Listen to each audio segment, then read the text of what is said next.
سیدنا شفیعنا حبیبنا مولانا محمد معدن الجود والکرم بارک وسلم صلو علیہ صلاۃ و سلام علیک یا رسول اللہ صلی اللہ تعالیٰ علیہ وسلم۔ حضرات، ابھی مجھ سے پیشتر ایک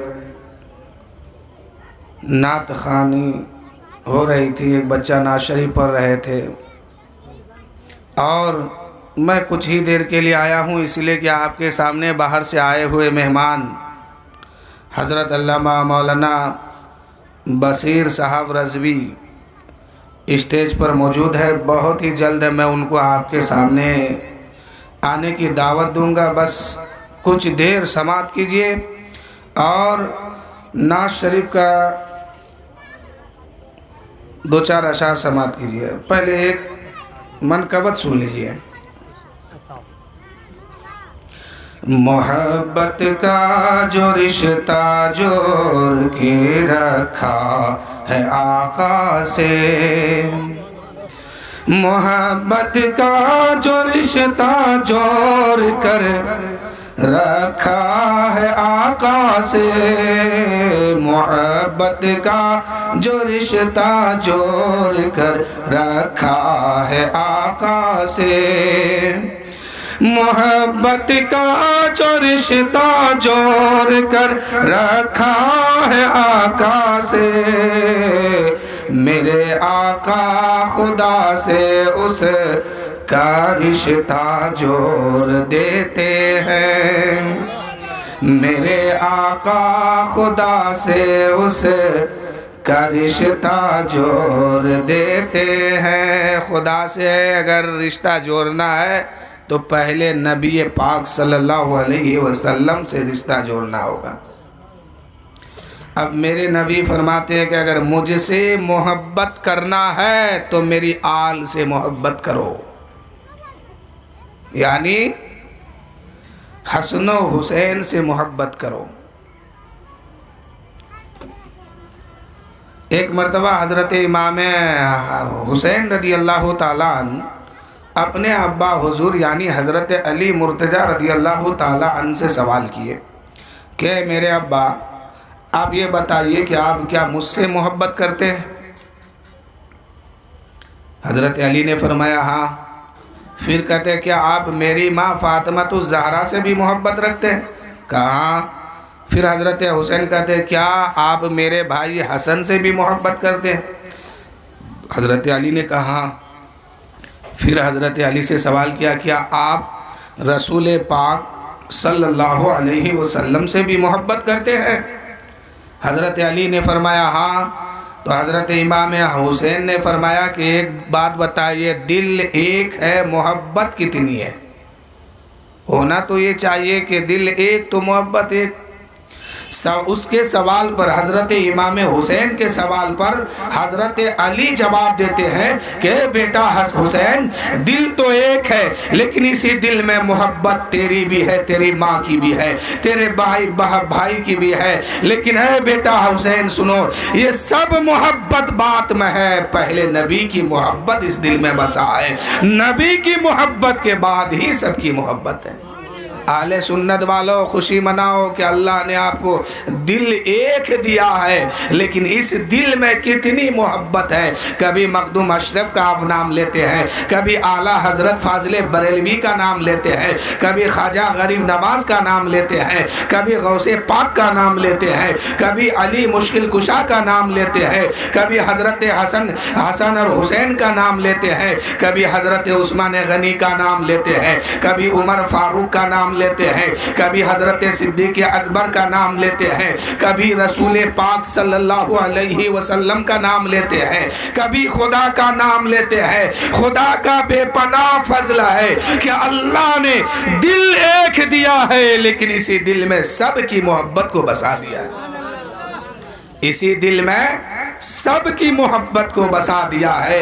اہل سنت والجماعت والو اپنے قسمت پر ناز کرو، دل تو آپ کے پاس ایک ہے لیکن اسی دل میں کچھوچا والے کی محبت کو پیدا فرما دیا ہے اللہ نے، بریلی والے کی محبت کو پیدا فرما دیا ہے، اجمیر والے خواجہ کی محبت آپ کے دل میں موجود ہے، بغداد والے غوث پاک کی محبت آپ کے دل میں موجود ہے، کربلا والے امام حسین اہل اور 72 نفوس قدسیہ کی محبت آپ کے دل میں ہے۔ اللہ کا بے پناہ فضل ہے، دل ایک ہے محبت انیک ہے۔ شاعر کہتے ہیں کہ محبت کا جو رشتہ جوڑ کر رکھا ہے آقا سے، محبت کا جو رشتہ جوڑ کر رکھا ہے آقا سے، میرے آقا خدا سے اس کا رشتہ جوڑ دیتے ہیں، میرے آقا خدا سے اس کا رشتہ جوڑ دیتے ہیں۔ شہنشاہوں کے دل میں جب نبی کا عشق جاگا ہے، حضور مخدوم اشرف کی محبت اپنے ذہن میں لائیے اور یاد کو تازہ کیجئے اور اس شعر کو سنیے کہ شہنشاہوں کے دل میں جب نبی کا عشق جاگا ہے، شہنشاہوں کے دل میں جب نبی کا عشق جاگا ہے، تو تخت و تاج ٹھکرا کر حکومت چھوڑ دیتے ہیں، تو تخت و تاج ٹھکرا کر حکومت چھوڑ دیتے ہیں۔ مخدوم اشرف کو آپ جانتے ہیں نا، یہ کیا تھے؟ بادشاہ تھے، بادشاہ کو ٹھوکر مار کر کے صراط مستقیم یعنی دین کا کام کرنے کے لیے ہندوستان کے سرزمین پہ آئے۔ کہاں کے رہنے والے ہیں جانتے ہیں؟ سمنا کے رہنے والے ہیں۔ بادشاہت ان کے ہاتھ میں تھی، اللہ کا کرم ہوا، مخدوم اشرف نے اپنے مال و دولت حکومت سب کو ٹھوکر مار کے سب کو چھوڑ کر کے دین اور تبلیغ کا کام کرنے کے لیے ہندوستان کے دھرتی پہ تشریف لائے۔ اور آج دیکھیے وہی وہ جگہ ہے کہ جہاں بڑا سے بڑا شیطان ہو، جنات ہو، بھوت ہو، پری ہو، وہاں انسان پہنچتے ہی سب کا بھوت بھاگ جاتا ہے۔ اچھا خاصا انسان کا بھوت وہاں بھاگ جاتا ہے، اللہ نے ان کو وہ مقام عطا فرمایا۔ شاعر کہتے ہیں کہ شہنشاہوں کے دل میں جب نبی کا عشق جاگا ہے، شہنشاہوں کے دل میں جب نبی کا عشق جاگا ہے، تو تخت و تاج ٹھکرا کر حکومت چھوڑ دیتے ہیں، تخت و تاج ٹھکرا کر حکومت چھوڑ دیتے ہیں۔ اور آخری بند ملاحظہ فرمائیں، مدینے کی زیارت کا بہت ارمان ہے شاہد، مقطع کے شعر ہے یہ کہ مدینے کی زیارت کا بہت ارمان ہے شاہد، مدینے کی زیارت کا بہت ارمان ہے شاہد، مگر حالات ایسا ہے جو دل کو توڑ دیتا ہے۔ مدینہ شریف جانے کی تمنا تو سب کو ہے لیکن حالات ہی کچھ ایسے آ گئے ہیں کہ کبھی دولت کی وجہ سے، کبھی غربت کی وجہ سے، کبھی کیا جا نہیں پاتے ہیں، لیکن جانے کی تمنا ہر عاشق نبی کے دل میں ہے۔ شاعر اسی شعر کو کہتے ہیں کہ مدینے کی زیارت کا بہت ارمان ہے شاہد، مگر حالات ایسا ہے جو دل کو توڑ دیتا ہے، محبت کا جو رشتہ جوڑ کر رکھا ہے آقا سے، محبت کا جو رشتہ جوڑ کر رکھا ہے آقا سے، میرے آقا خدا سے اس کا رشتہ جوڑ دیتے ہیں۔ درود شریف پڑھیے، اللہم صلی علی سیدنا شفیعنا حبیبنا مولانا محمد معدن الجود والکرم، بارک وسلم، صلو علیہ وسلم وسلام علیک یا رسول اللہ، صلو علیہ وسلم وسلام علیک یا رسول اللہ صلی اللہ تعالیٰ علیہ وسلم۔ اللہ تعالیٰ قرآن مقدس میں ارشاد فرمایا، فَاذْكُرُونِی أَذْكُرْكُمْ، اے میرے بندے تو مجھے یاد کر، میں تیرا چرچا کروں گا۔ میرے دوستو، یاد صرف میلاد ہی میں نہیں ہے، اکیلے تنہائی میں جہاں پر کسی کی دولت ہو، کوئی اس کو دیکھنے والا نہ ہو اور آپ کی نظر اس پہ پڑی ہو، اس کا کوئی دیکھ بھال کرنے والا نہ ہو، اس وقت بھی آپ اللہ کو یاد کیجئے کہ کوئی دیکھ رہا ہے یا نہیں دیکھ رہا ہے، اس سے ہمیں کوئی مطلب نہیں، خدا دیکھ رہا ہے، خدا دیکھ رہا ہے۔ آج ہمارے معاشرے میں حال کیا ہے کہ لوگوں کے سامنے یا مسجد میں ہو، خانقاہ میں ہو، مزار میں ہو، درگاہ میں ہو یا جلسے میں ہو، لوگ دین کی بات خوب کرتے ہیں اور اکیلے جب تنہائی پہ کسی کی دولت پہ نظر پڑتی ہے تو وہاں ساری بات بھول جاتے ہیں۔ کمی ہم لوگوں میں کہاں ہے جانتے ہیں؟ سب سے بڑی کمی یہ ہے کہ ہم یا آپ یا کوئی بھی ہو، اسی بات پہ توجہ دیتے ہیں کہ فلاں آدمی مسلمان بن جائے، یہی کمی ہے ہم لوگوں کی۔ یا پھر یہ سوچتے ہیں کہ پوری دنیا اگر مسلمان ہوتا تو کتنا اچھا ہوتا، پورے دنیا کے لوگ کلمہ پڑھنے والا ہوتا، نبی کا عاشق بن جاتا، جنتی بن جاتا، کتنا اچھا ہوتا، یہی خیال ہے۔ یہی کمی ہم لوگوں کی ہے۔ ہم یا آپ اپنے بارے نہیں سوچتے کہ ہم پکا مسلمان بن جائیں، کبھی نہیں سوچا ہے، صرف سوچتے ہیں تو دوسرے کے بارے میں کہ فلاں آدمی اچھا کام کرے، ہم کریں گے نہیں یا کریں گے کہ نہیں اس کا کوئی پتہ نہیں ہے۔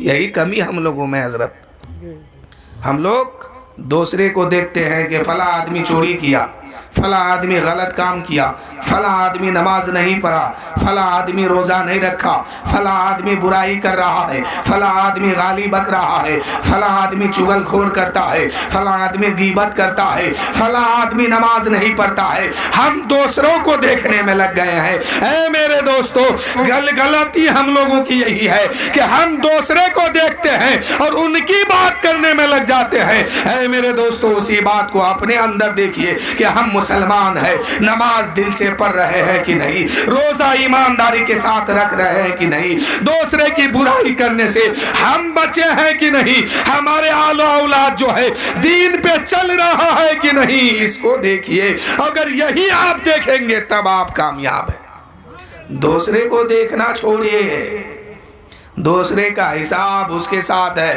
میدان محشر میں کسی کی عمل کا حساب کسی کو نہیں دینا ہے، وہ اپنے عمل کا مالک ہے۔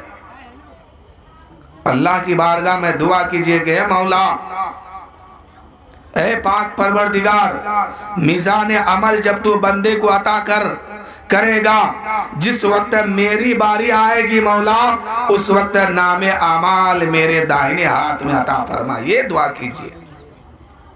کیونکہ اس وقت بندے کو نام اعمال کسی بندے کو دائنے ہاتھ میں ملے گا اور کسی بندے کو بائیں ہاتھ میں ملے گا۔ اب دونوں میں فرق کیا ہے؟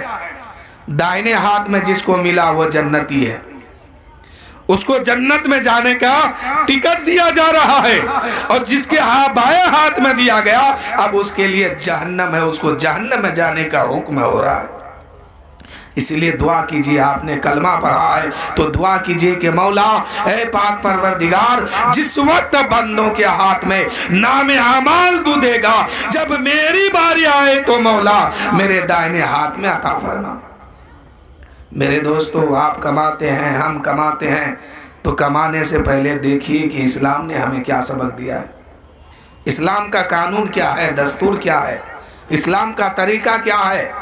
آپ کمانے جائیے بے شک کمائیے، اللہ کا فرمان ہے کہ نماز فجر پڑھو، اس کے بعد زمین پہ پھیل جاؤ، رزق حاصل کرو۔ تو رزق حاصل کرنے سے پہلے آپ کو اسلام سے مشورہ لینا ہے، پوچھنا ہے کہ اے میرا دین آپ یہ بتائیے ہم جس کام کو کرنے جاتے ہیں اسے کرنے کی اجازت ہے کہ نہیں ہے۔ اگر اسلام کہتا ہے کہ جائز ہے تو شوق سے کمائیے، ناجائز ہے تو اس کو چھوڑ دیجیے۔ اللہ کے رسول صلی اللہ علیہ وسلم صحابہ کے درمیان میں بیٹھے ہیں۔ ایک دن میرے نبی فرماتے ہیں اے صحابیوں یہ بتاؤ کہ مفلس کون ہے؟ مفلس سمجھتے ہیں مجبور، مفلس کون ہے؟ تو صحابی نے عرض کی یا رسول اللہ یا حبیب اللہ، مفلس وہ لوگ ہیں جس کے پاس گھر نہیں ہے، دولت نہیں ہے، اور گاڑی نہیں ہے، سواری نہیں ہے، کھانے کی چیز موجود نہیں ہے، بے سہارا ہے، مفلس وہ لوگ ہیں۔ نبی پاک صلی اللہ علیہ وسلم کے فرمان پہ قربان جائیے۔ آج بڑی آسانی سے ہم دوسروں کو دیکھتے ہیں، بڑی آسانی سے ہم دوسروں کے گریبان پر نظر ڈال دیتے ہیں۔ یہی نظر اگر ہم اپنے اولادوں پہ ڈال دیں، اپنی ماں بہن پر ڈال دیں، اور اپنے تحقیق کریں کہ ہماری اولاد، ہمارے بچے، ہمارے گھر کے لوگ کیا کرتے ہیں، کیا ان کے پاس دین مکمل ہے کہ نہیں، وہ دین پہ چلتا ہے کہ نہیں، نماز پڑھتا ہے کہ نہیں، روزہ رکھتا ہے کہ نہیں، عبادت کرتا ہے کہ نہیں۔ لیکن یہاں ہمارے حال کیا ہے کہ ہم دوسروں کو دیکھنے میں لگے ہیں کہ فلاں آدمی ایسا ایسا کام کرتا ہے۔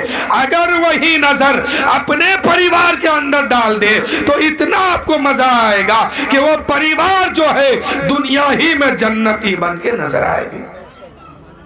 لیکن ہم اپنے گھر کو چھوڑ دیے ہیں، دوسرے کے گھر میں تاکہ جا کے گئے ہیں۔ ہمارے گھر کے بچے کہاں چوری کر رہے ہیں، کہاں ڈاکہ ڈال رہے ہیں، کہاں شراب پی رہے ہیں، کہاں کھڑا ہو کے پیشاب کر رہے ہیں، کہاں نماز نہیں پڑھتا ہے، کب نماز نہیں پڑھتا، اس پر ہم توجہ نہیں دیتے ہیں۔ ہم دوسرے کے بیٹا کو دیکھنے لگے ہیں کہ اس کا بیٹا تاڑی پیتا ہے، اس کا بیٹا شراب پیتا ہے، اس کا بیٹا جوا کھیلتا ہے، اس کا بیٹا چوری کرتا ہے۔ وہی نظر جو ہے آپ اپنے بچوں پہ ڈالیے تو یقیناً میرے دوستو کبھی آپ کا بچہ بگڑے گا نہیں بلکہ سدھرتا ہوا نظر آئے گا۔ میرے نبی فرماتے ہیں اے صحابی بتا مفلس کون ہے؟ تو آقا کریم صلی اللہ علیہ وسلم کی بارگاہ میں صحابی عرض کرتے ہیں یا رسول اللہ یا حبیب اللہ، مفلس وہ ہے جس کے پاس گھر نہیں، جس کے پاس سواری نہیں، جس کے پاس کھانے کی چیزیں موجود نہیں۔ مفلس وہ ہے جو فقیر ہے، محتاج ہے، مجبور ہے۔ میرے نبی فرماتے ہیں نہیں صحابہ، مفلس وہ نہیں ہے، مفلس وہ ہے جو نماز بھی پڑھتا ہے، روزہ بھی رکھتا ہے، عبادت بھی کرتا ہے، سجدوں سے پیشانی بھرا ہوا ہے، اعمال سجدوں سے بھرا ہوا ہے، لیکن میدان محشر میں پہنچے گا، رب کے سامنے کھڑا ہوگا، اتنے میں کوئی آئے گا کہے گا مولا اس نے مجھے دنیا میں گالی دی تھی، اس نے مجھے برا بھلا کہا تھا، اس نے مجھے مارا تھا، اس نے میرا حق دبایا تھا، اس نے میرے مال و دولت کو چھین لیا تھا۔ اب ایک ایک بندہ جو ہے اس کے سامنے پہنچے گا اور کہے گا مولا اس نے میرے ساتھ یہ سلوک کیا ہے، اس لیے اس کا بدلہ مجھے دیا جائے۔ اے پاک پروردگار اس نے مجھے مارا ہے دنیا میں، اس کا اجر مجھے یہاں دیا جائے۔ اللہ فرمائے گا اے میرے بندے بتا تو کیا چاہتا ہے؟ وہ بندہ کہے گا مولا ناحق دنیا میں مجھے اس نے ستایا تھا، اس کی نماز مجھے دے دیا جائے، اس کا روزہ مجھے دے دیا جائے، اس کی عبادت مجھے دے دیا جائے، اس کے سجدوں کو مجھے دے دیا جائے۔ مفلس یہ لوگ ہیں۔ یعنی میرے نبی فرماتے ہیں کہ سجدوں سے اعمال کو سجا ہوگا، عبادتوں سے اعمال کو سجایا ہوگا، بھرپور سجدہ ہے، بھرپور نماز ہے، روزہ ہے، حج ہے، زکوٰۃ ہے، فطرہ ہے، سب کچھ لے کر کے پہاڑ کے برابر نیکی لے کے میدان محشر میں پہنچا ہے۔ حساب دینے کی بات آئی، ایک آدمی سامنے آیا، کہا مولا یہ وہ بندہ ہے کہ دنیا میں میرے پیٹھ پیچھے میری برائی کرتا تھا، میرے پیٹھ پیچھے میری بات دوسروں کو بتاتا تھا اور میری غیبت کرتا تھا، برائی کرتا تھا، اللہ کی بارگاہ میں وہ شخص کہے گا مولا اس کے پاس جتنی نماز ہے اس کے بدلے میں مجھے دیا جائے۔ اب دنیا میں جتنی نماز پڑھا ہے، جتنے سجدے کیے ہیں، ان سب کا ثواب اٹھا کے اس شخص کو دیا جائے گا جس کی برائی کیا ہے۔ وہ شخص جائے گا، تب تک دوسرا آئے گا۔ آقا فرماتے کہ دوسرا کہے گا مولا ناحق دنیا میں مجھے ستایا تھا، میرا حق مار کے کھایا تھا، میری زمین دبا لیا تھا، میری دولت چھین لیا تھا، مولا اس کا بدلہ مجھے یہ دیا جائے کہ جو عبادت اس نے دنیا میں کیا اس کا اجر مجھے دیا جائے۔ اب اس کی عبادت اس کو دیا جا رہا ہے، جو اجر اسے ملا ہے عبادت کرنے کا اب اس شخص کو دیا جاتا ہے جس کو ناحق ستایا۔ اتنے میں ایک شخص اور آئے گا، کہے گا مولا پروردگار میں کمزور تھا، یہ مجھے مارا تھا، یہ طاقتور تھا، ناحق مجھے مارا تھا، ستایا تھا، ذلیل کیا تھا دنیا میں۔ اللہ فرمائے گا بندہ کیا چاہتے ہو؟ وہ بندہ کہے گا مولا جتنے روزہ اس نے رکھا ہے نا وہ مجھے دیا جائے، اس کا ثواب اس کا اجر مجھے دیا جائے۔ اب اس انسان کا نام اعمال خالی ہو گیا، اس انسان کا ثواب والا لسٹ جو ہے بالکل خالی ہو گیا۔ اتنے میں ایک شخص اور آئے گا اور کہے گا پاک پروردگار اس نے دنیا میں رہ کر کے مجھے کمزور پا کر کے ہمیشہ مجھے ذلیل کرتا تھا، میری غیبت کرتا تھا، چغلی کرتا تھا، میری برائی کرتا تھا۔ اللہ فرمائے گا اے بندے اس کے پاس اب نیکی نہیں ہے۔ وہ بندہ کہے گا اے پاک پروردگار نیکی نہیں ہے تو کیا ہوا، میرے پاس تو گناہ ہے، میرے پاس جتنا گناہ ہے میرے گناہ کو اس کے سر پہ رکھ دیا جائے۔ آپ کیا سمجھتے ہیں کہ دنیا میں رہیں تو آپ کو یوں چھوٹ دے دیا گیا؟ نہیں، ایک ایک سانس کا حساب دینا ہوگا۔ اللہ کی بارگاہ میں کوئی نا انصافی نہیں ہوگی۔ اللہ کی عدالت میں جب بندہ پہنچے گا تو کوئی نا انصافی نہیں ہوگی وہاں، اور اللہ کا فرمان ہے جب تک تو سانس کا بھی حساب نہیں دے گا تجھے ایک قدم آگے بڑھنے نہیں دیا جائے گا۔ تو اس دن سے ڈریے جس دن اللہ کی عدالت میں ہم کو آپ کو سب کو پیش ہونا ہے۔ بچائیے جہنم کی آگ سے اپنے اولادوں کو، اپنے آپ کو بھی بچائیے، اپنے اولادوں کو بھی بچائیے، اپنے گھر والوں کو بھی بچائیے۔ وہ جہنم کی آگ ہے اور تاک لگا کے ہے کہ کیسے اس کو ہم اپنے اندر کھینچے۔ جہنم انتظار کر رہا ہے کہ آپ کو اس میں جلایا جائے، لیکن آپ کو بچنا ہے۔ ایک بادشاہ تھا، اس بادشاہ کا من نہیں لگتا تھا، یعنی دن بھر ادھر ادھر سے جب حساب آتا تھا رات کو بیٹھ کے وہ حساب جوڑتا تھا اور ٹینشن میں آتا تھا، تو حساب اس کا جوڑتے جوڑتے ٹینشن میں آتا تھا تو پریشان ہو جاتا تھا۔ اتنے میں وزیر کو بلایا، کہا کہ اے میرے وزیروں جاؤ دیکھو علاقے میں سب سے بربک آدمی کون ہے۔ وزیر نے سوچا کہ ہم لوگ تو یہ ہیں، ادھر خلیفہ ہے، وزیر ہے، لوگ سامنے ہیں، پھر ان کو بربک کی کیا ضرورت پڑ گئی۔ کہا کہ بادشاہ سلامت آپ کو بربک کی کیا ضرورت ہے؟ اس نے کہا تم نہیں سمجھو گے، ایک بیوقوف آدمی کو بلا کے لاؤ۔